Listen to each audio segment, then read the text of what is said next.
literally flying that thing took off. Oh my god. Do you see them both light up? Yes! Look at them.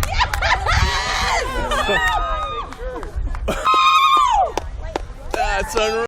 I'm available 24/7 to help solve issues. Call me 3 a.m. on a Sunday morning, I don't care. A cross-pollination of Thomas Edison and Tony Stark, Elon Musk.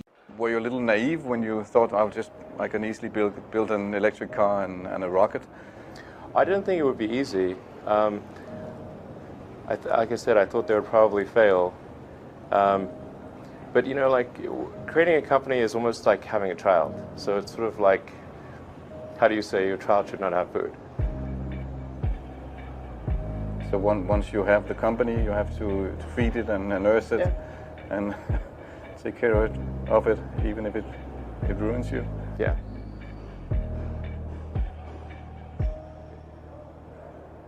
But suppose there were some tough times in 2008, end of 2008. How did you get through that period of crisis? Yeah. Can we just break for a second? Sure, of course. You want to wait a little while? Yeah, sure hope it was worth it. Sure hope so. Sure hope it was worth it. It's everything. And I was borrowing money from friends to pay the rent. Well, I mean, Tesla really faced a severe threat of death due to the Model 3 production ramp. Essentially, the company was bleeding money like crazy, and just if we didn't solve these problems in a very short period of time, we would die. And it was extremely difficult to solve them. How close to death did you come? Within single-digit weeks. 22 hours a day, or like what? How many I hours? was working, so 7 days a week, sleeping in the factory. I worked everywhere from I worked in the paint shop, general assembly, body shop. You ever worry about yourself imploding? Like it's just too much? Absolutely. No one should put this many hours into work. This is not good. People should not work this hard. They should not do this. It's very painful. Painful in what sense? It hurts my brain and my heart. Where do you come up with your best ideas? Are you on vacation, or are you kind of just like in the middle of the night you wake up and start drawing things down? Or You know, sounds really cliche, but like the shower is probably like you know, wake up and go to shower in the morning. And I think actually what's really happened is kind of stuff is percolated in the subconscious. Right. And it's not really occurring in the shower, but you're kind of getting the results of last night's, you know, computation, basically. Right. Whatever area that you get into, given that, you know, even if you're the best, there's always a chance of failure. So I think it's important that you really like whatever you're doing. If you don't like it, life is too short. You know, I'd say, and also if you like what you're doing, you think about it even when you're not working. I mean, it's something that your mind is drawn to, and if you don't like it, you just really can't make it work, I think. When you had that third failure in a row, did you think, I need to pack this in? Never. Why not? I don't ever give up. I mean, I'd have to be dead or completely incapacitated. Starting a business, I'd say, number one is have a high pain threshold. That's it.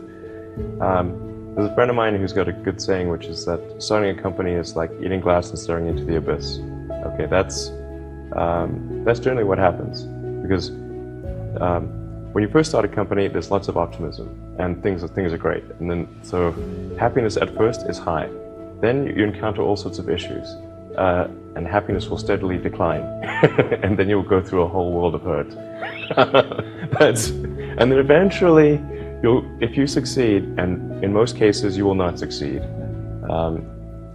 and Tesla almost didn't succeed, came very close to failure.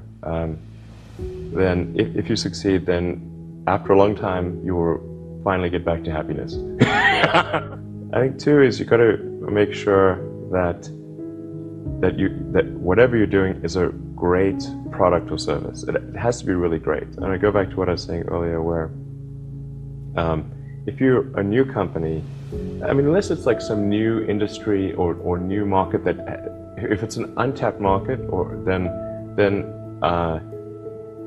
you have more ability to,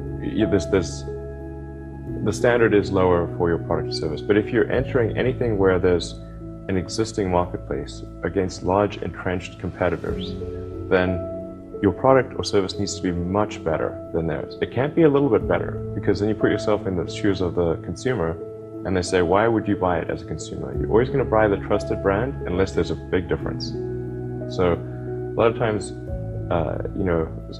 entrepreneur will come up with something which is only slightly better. And it can't just be slightly better. It's got to be a lot better. Number 3, I'd say, is constantly seek criticism.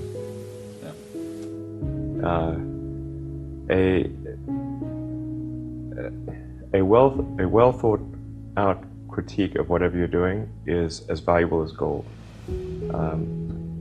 And you should seek that from everyone you can, but particularly your friends. Usually your friends know what's wrong, but they don't want to tell you because they don't want to hurt you. So lift you up, sort of.